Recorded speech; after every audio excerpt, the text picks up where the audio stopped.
Welcome back, college football fans. I am Brian Smith, your publisher and your host of the Daily Night Podcast. And I am also somebody who is a huge college football fan in general.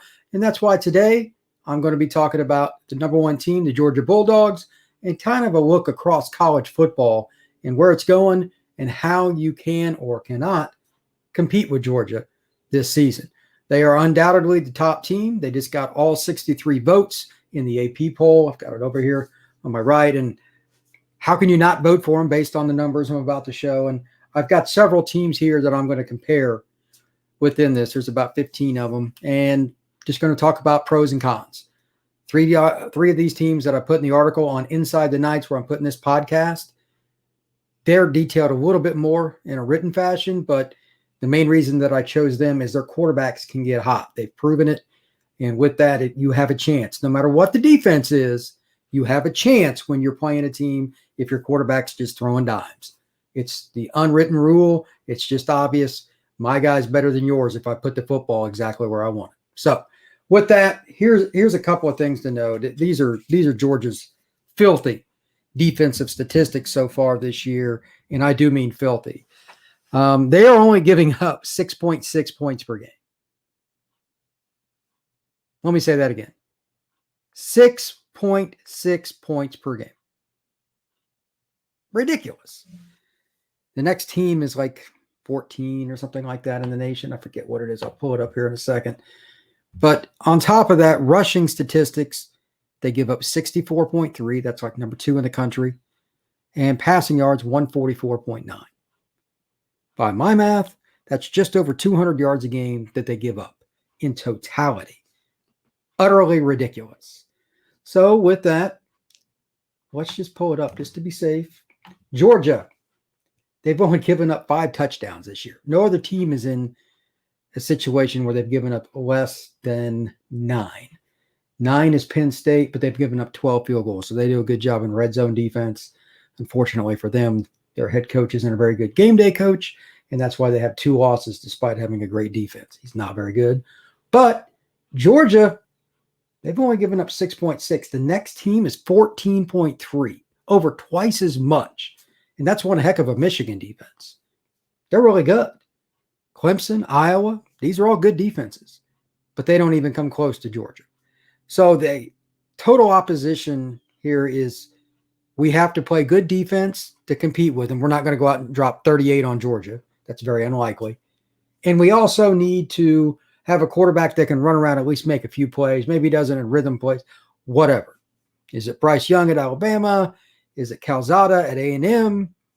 Is it Kenny Pickett over at Pittsburgh? I mean, there's some good football players at quarterback that have kind of stepped up. I was a little surprised at how poorly the quarterback play was in the early portion of this college football season. But Bryce Young is now no longer a sophomore. You can tell he's got it figured out. One of the leading contenders for the Heisman. And he's got Alabama's defense, which is pretty good. I'll get into them here in just a second. But the team that I find most unique, and I'm going to save them for last, is Pittsburgh. Kenny Pickett is ridiculous. He'd never had a season with more than 13 touchdown passes. And this year he's already in the mid-20s. It's bizarre. But he's a great football player now, and that's what matters. He's only got 1 pick on the season. So without further ado, here are some of the teams that I just kind of want to go through one by one. There's no real order to this other than I'm going to say Pittsburgh for last, and I'll pull them up here in just a second and kind of give a few extra stats because it's cool to see a team kind of come out of nowhere. They're a team that usually is around 500 to 8-4 if they have a good year. Pittsburgh's pretty darn good this season, and I like to see a surprise or two. I hope you do as well because college football, that's what it's known for. Yeah. So anyway, I've got Kenny's stats and everything ready to go for the end. But here are the numbers for the teams that are contending, if you will. Number 2, Cincinnati's giving up 14.6 points, 132.7 yards rushing, and 163.7 yards passing. They struggled mightily yesterday against Navy. No way around it. Navy scored a late touchdown, got an onside kick. Well designed, by the way, very well designed. And they at least had possession at the end, although they were intercepted. Final score 27-20, Bearcats win. Could this team compete with Georgia? I say no. And the reason is very simple. Their offensive line is pretty good. They're a system team, but they don't have a dominant guy, I think, that is going to, well, not that anybody does, do anything with Jordan Davis in the middle. Ford is one hell of a running back. Love him. Jerome Ford can make plays in the passing game. He can block. He's an all-around guy, and he has speed. Many people may not know it, but Ford originally signed with Alabama. Was there a couple years before ending up at Cincinnati. He's a player that, quite frankly, would need to find some running room outside. He's not going to run along the interior against Georgia. If they could find some there, I trust Desmond Ridder to make the it plays. He has that factor. Maybe that would happen. But again, I'm not sure they could be in enough good down and distances for that to happen. If you're in 3rd and 6 against Georgia, very few teams do a good job of slowing down their pass rush and their overall ability to run to the football with screens and draws. They just get to the ball carrier too quickly. You need to be in 3rd and 2. To do that, you got to run. It's kind of the catch-22. I just don't see it. But Cincinnati does create turnovers. That's kind of the wild card, and that's why they are ranked where they are. Cincinnati's a good football team, and they've got a lot of experience and speed. They would have a chance if they had turnovers, but otherwise, in a straight-up no turnover difference, like they just played even, I still think Georgia would win by 2 touchdowns or more. Ohio State, this is one of the more interesting teams, and it's one of them I got here in the article. They have all of a sudden kind of caught fire. C.J. Stroud is on fire himself. The redshirt freshman quarterback had some struggles at times, when they played Oregon earlier this year and lost at home 35-28. I'm like, I'm going to kind of write them off. I don't see it.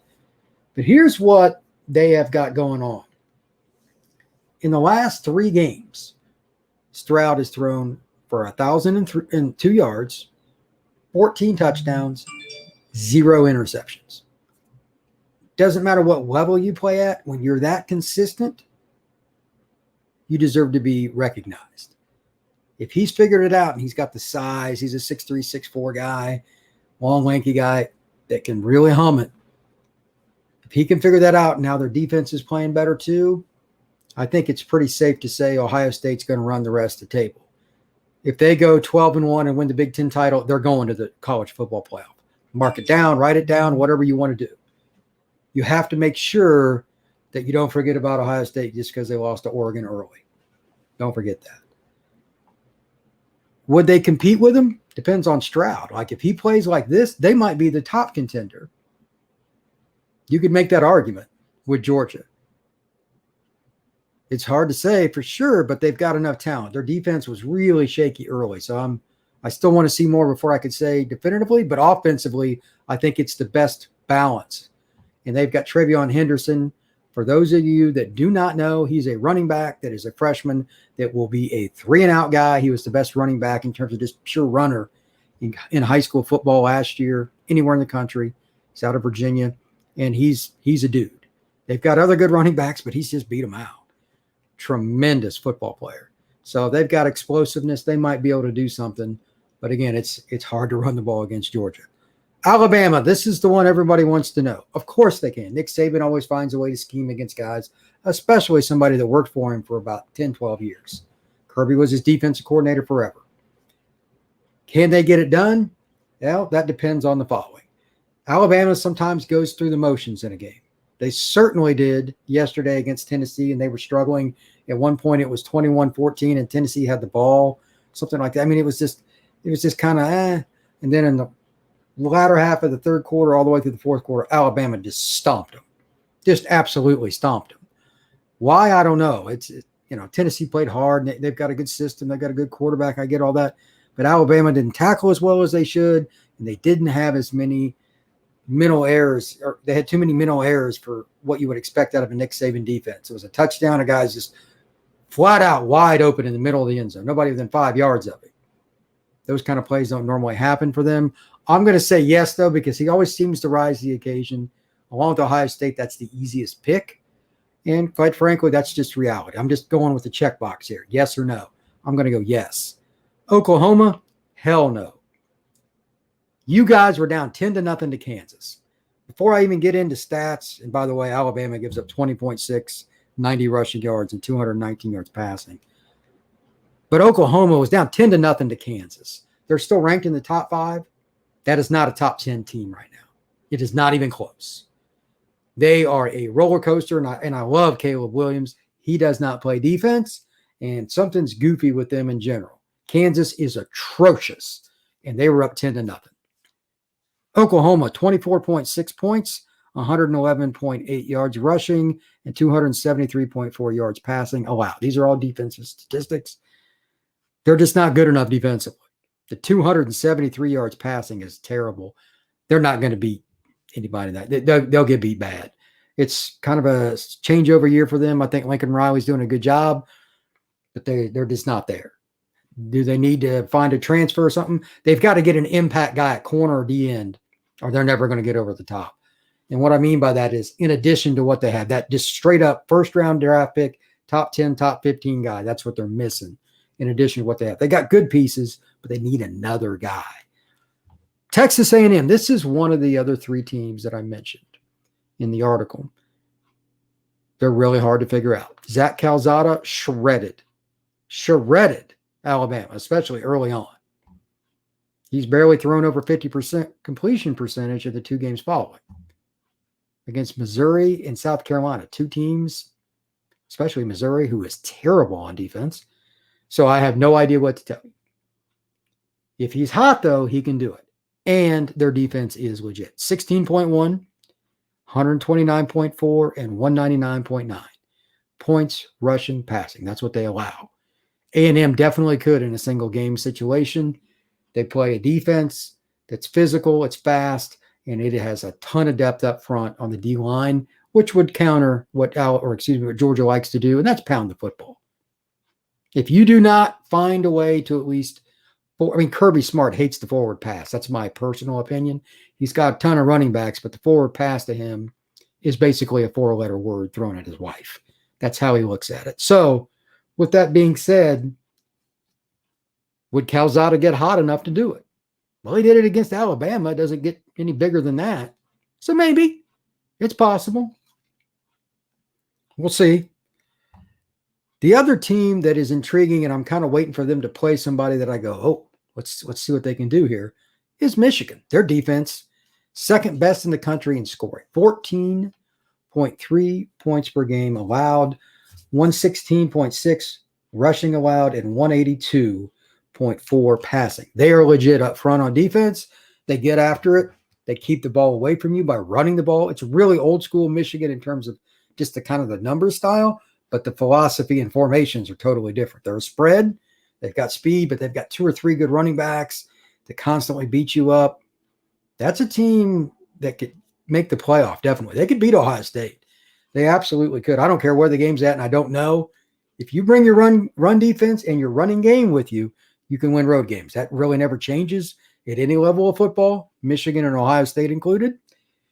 That game is going to be fantastic this year. Be less than 10 points pretty much the entire game, one way or the other. I'm looking forward to it. Michigan, I think they could compete with Georgia because they have enough speed and they mix it up enough and their quarterback's mobile enough. They could at least be in the conversation. I like Ohio State better because I like their quarterback better than Michigan's, but it's close. And let's see what happens with Ohio State's defense down the stretch because Michigan's defense is better right now. That game, again, tremendous game, and it could decide who goes to the playoff because the winner of that game will most likely win the Big Ten title game. I'm not sold at all on Iowa. I'll talk about them here in just a moment. But Michigan and Ohio State both have quarterbacks. That's very important. Iowa, 14.6 points. Very good defensively. 89.7 rushing. Fantastic. But 211.4 yards passing allowed. They've put a ton of guys in the NFL in the secondary. A lot of people don't know that. They do a tremendous job. This year, they're just okay. They've given up too many chunk plays, big plays, whatever you want to call them. It's cost them. And offensively, their offensive line just doesn't get it done. They would be destroyed by Georgia's front. And the sad thing is they've got an NFL running back behind him. The kid can play at Georgia. Irony, he's from Georgia. He went to North Gwinnett High School just outside of Atlanta. He didn't get recruited by him, but he goes to Iowa and he's really good. Goodson's his name, and he will be in the NFL at some point. Michigan State, I don't believe so, but they've got arguably the best running back in college football. And they also have a situation where their quarterbacks play pretty well. Have they been challenged a ton? No. That's why I'm going with no right now. 18.7, 119.3, 285.4. Those are the statistics for those teams or for that defense. And the quarterback play at Michigan State's pretty good. But again, I need to see you play against somebody that I go, Now, if the quarterback throws for 250 and 2 touchdowns against Michigan, even if it's with, a jump ball pick or something mixed in, and they win that game, then maybe. But you know what? You still got to prove it against somebody like that. And saying it and it being true are not the same at the current time. Here is my wild card pick. And I don't claim to know a ton about them. I've studied them a little bit. But the Baylor Bears play pretty darn good defense. They play a 3-4, which is more difficult to prepare for. So they might have a little easier chance to run through the rest of their schedule. And they've got a quarterback that's pretty good. When you combine all 3 levels, defense, offense, special teams, and that's kind of Baylor's deal. They're just a good all-around team, and they've got a quarterback that's blossoming. When you do both of those things, and looking at some of the stats, you can't discount them just because it says Baylor across their chest. Oh, they're just good. They're pretty darn good, to say the least. Defensively, 18.7, 134.3, and 198.9 points, rushing yards, and passing yards allowed. Baylor has a chance now. They're 6-1. If they run the table, they could be a pain in the butt for the committee to say no to. I don't know if they will. Neither does anybody else. But that means you'd have to beat Oklahoma, and it would mean you have to beat Texas. Can they do that? Sure. Will they? I have no freaking idea. But they're going to be challenged. And just for the sake of argument with them, I like their quarterback. I mentioned a moment ago that if you're going to win games against teams that can really throw the football, or they really, great defense, great offense, whatever it may be, your quarterback play, whether it's passing, running, or just controlling the game, is vital. Jerry Bohannon's pretty darn good. In 7 games, 1,557 yards, 12 touchdowns, and only 1 pick. And here's the bonus. They've got a really, really good running game, which he is a part of. And that balanced approach means he doesn't have as much placed on him as a passer. That's important. That's very important, actually. Their running back situation, this is crazy. Bohannon only averages 3.2, but sacks are factored in. Abraham Smith, 7.5. Treston Ebner, 6.4. And then Tay McWilliams, 10.7. That's insane. So their 3 leading rushers have 12 touchdowns. They all average well over 6 per carry. If you can bring that kind of running game, same thing with anybody else, and you play that kind of defense, maybe. They play in a pass-happy league, and they're doing pretty good. They're my wild card pick to make to the playoffs. I'm not saying they would beat Georgia, but they at least have some guys that are playmakers and a quarterback that can make some plays too. Is it enough? I don't know. Need to see them play live, and I have not yet, but they are my wild card. I just kind of wanted to bring that up because I like Baylor's opportunities there. The team that nobody knows anything about because their offensive line just stinks. That's the team that's up next, although they're kind of turning things around a little bit with a twist. And that would be Notre Dame. They give up 23.1 points defensively. They've thrown a few pick sixes, 124.6 rushing yards a game, but a very porous 245.9 yards passing yards allowed per game. They struggled early in the year, and they played some passing teams. It was good quarterbacks. Their schedule was front-loaded.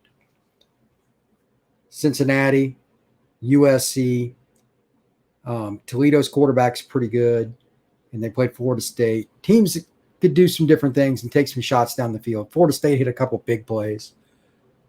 But what's really weird with Notre Dame is on the other side of the ball. Their offensive line has a ton of injuries. They're playing freshmen. They got one freshman playing some tight end, etc. Their quarterback play is even more bizarre. One guy I thought was going to play is sitting the bench. They're rotating a freshman in with the fifth-year senior transfer from Wisconsin. Nobody has a clue with Notre Dame. Therefore, I have him no. I want consistency. This is a team that's probably a New Year's Day 16. They just beat up on USC because they just have more talent. Notre Dame's front seven's nasty. In the last 3-4 games, their defense has figured it out. They're better than their statistics. But they got North Carolina coming up. They got Virginia coming up. They'll have some tests, but they're probably going to run the table and finish 11-1. If they hadn't just completely laid an egg against Cincinnati, they'd have went undefeated. They muffed a kick or a kickoff, and they turned it over twice in critical moments. Just terrible plays. Or else they'd have beat Cincinnati and went undefeated and had zero business in the playoff, but had been undefeated. It's kind of hard to keep a team out when they don't lose a game. So I hope Notre Dame doesn't make it in somehow, because I just think they would get stomped by Georgia. But at the same time, there really isn't a dominant group behind the Bulldogs. Somebody's got to be 2, 3, and 4. So don't discount that happening. It's not out of the question. They're currently number 11 in the AP poll. Not that that matters, but it is a possibility. Finishing up this list, here's the team I keep hearing sports announcers discuss, and I'm just going to mention it. And I'll take a little short break here, but Wake Forest has a tremendous offense. They can light you up. Quarterback's very experienced. He's a senior. He's played for 4 years. But their defense is awful. Just terrible. 26.3 points, 207 yards on the ground. Well, 207.9. And 229 yards passing. That's what they allow on average. That's not good. To put it in perspective, Georgia gives up literally the same amount of yards overall as Wake Forest gives up just passing. So, matter of fact, they give up even more. They're not very good there, and they would lose by 25 or more. Georgia would have some problems with their passing game because Wake is very good at it, but they predicate everything on the mesh point, riding it out, making the DB commit, and then they throw the football off of it if the DB jumps down. It's pretty simple. But Georgia just has more speed and size. They deflect passes and cause issues, and the quarterback for Wake would be in trouble. That's a big no. I just brought them into the equation because so many people have talked about them in the media. Oh, Wake is doing this in the ACC. Yeah, great. They'd be middle of the pack in the SEC at best. Ole Miss, 28.3 points, 181 yards rushing allowed, 241 yards through the air allowed. I mean, I know they play in the SEC West. It's the hardest division. But Lane's got to either fire his defensive coordinator or they need to figure something out between now and the end and next spring practice, or they're never going to capitalize on all this offensive knowledge he has. Their defense is a sieve. The answer is no. They got smoked by Alabama, and Georgia is right now definitively better than Alabama, and they run basically the same kind of defense. Ole Miss was down 21-0 to Alabama. Again, almost identical defense. There's little nuances they do, but that's it. No. And that's sad because Matt Corral is a tremendous quarterback and might win the Heisman Trophy. It's a waste of talent. But the answer is no. Oregon, this is the team that I do not trust, and I do not trust them at all. I don't think their quarterback can win against a really good defense. If they played again, Ohio State, I think they'd be in trouble. Stroud has now got his footing. But hey, they did beat them. Against Georgia, they're a power downhill team. What they do specifically would struggle. Again, Jordan Davis is the big guy in the middle for them, and he's flanked by good players in depth, and they've got Nakobe Dean and all these guys in the front seven. They're going to be in trouble if they play a team that's either named Alabama, Texas A&M, any of the 3-4 big defenses. They're going to struggle. They don't run the ball well enough, in my opinion, to get over the top against those teams specifically. Against 98% of the teams, they'd be okay. But I think they'd be in too many 2nd and 8, 2nd and 7s instead of 2nd and 6, 2nd and 5s. And it would just lead to a low 3rd down percentage. They'd be competitive, but that's it. All right, before I go into the last few, something to think about. Which quarterback will it be for Georgia at the end of this season? They have had a merry-go-round. I mean, I'm talking about their defense and their defense only because it's ridiculous. But here's the bonus. Their offense isn't very good. They've had their best receiver out. Quarterback has been a merry-go-round. What if they get their main guy back who can really spin it? Georgia is a very unique team that way. So with Oregon, it's an example. They got the Brown guy that came over from BC, the transfer. He's a good football player. Is he going to beat Georgia? No, he's not. He's just not. Oklahoma State, the last team I'm going to talk about. Here's the deal. Teams like that are winning with some defense. Oklahoma State's pretty good. I'll talk about them in a second.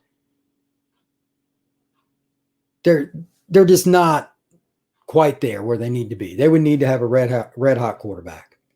Can you do that in today's era, just out of the blue in a bowl game or whatever? And they probably won't make it there because they still got to play several tough games anyway. But could Oklahoma State do it, or Oregon, any of them? I mean, like that. Yes, I just want to say that for the record. Of course it could happen. I didn't think Calzada was going to do anything for A&M when they played Alabama. So what do I know? But that's why sport is great. Sometimes you just go, I have no idea how that happened. None of these numbers bear it out, but here it is. So keep that in mind. Oklahoma State, the last team I want to talk about, they're pretty similar to Oregon, although they're a little better. I didn't give Oregon stat. 22.4, 133.7, and 266.4 passing. Oregon defensively is just not good enough.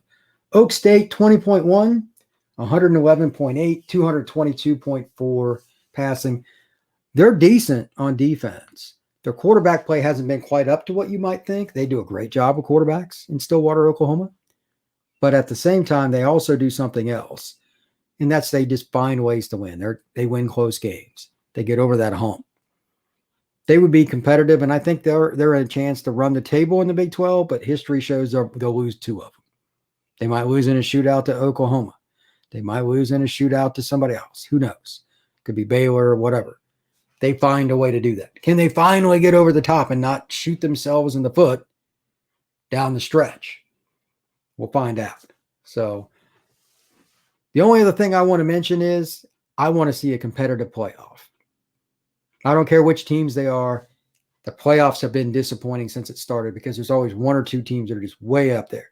This year, it looks like 1. For a while, it was 2, but Alabama's not quite as stable as they should be. That's all. I just kind of wanted to give my take on statistics and how I think it's going to play out, the defensive numbers. You got to stay low if you're going to compete with Georgia this year. And their quarterback play is significantly up for grabs, so you need to outplay them there. Who knows who Georgia's quarterback's going to be? If it's Stetson Bennett in the playoffs, they can get beat. He's an average quarterback. Everybody knows it. But that's not expected to be their guy in the play. I'm not even going to say the guy's name. He's just been snake bitten. I'm not even going to say it out loud. I hope he gets to play. But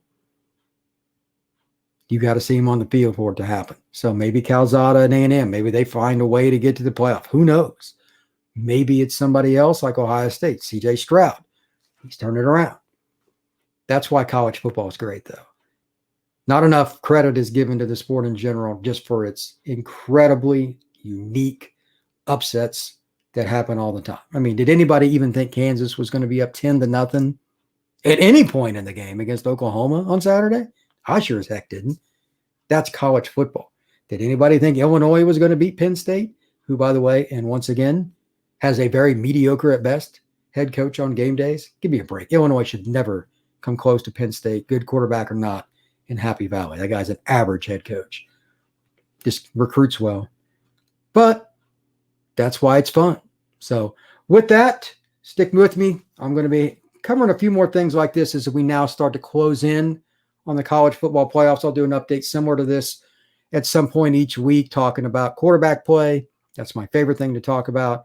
Because by now, you're not a freshman, you're not a sophomore, you're just a veteran, no matter all these young guys and what they've done, Bryce Young included.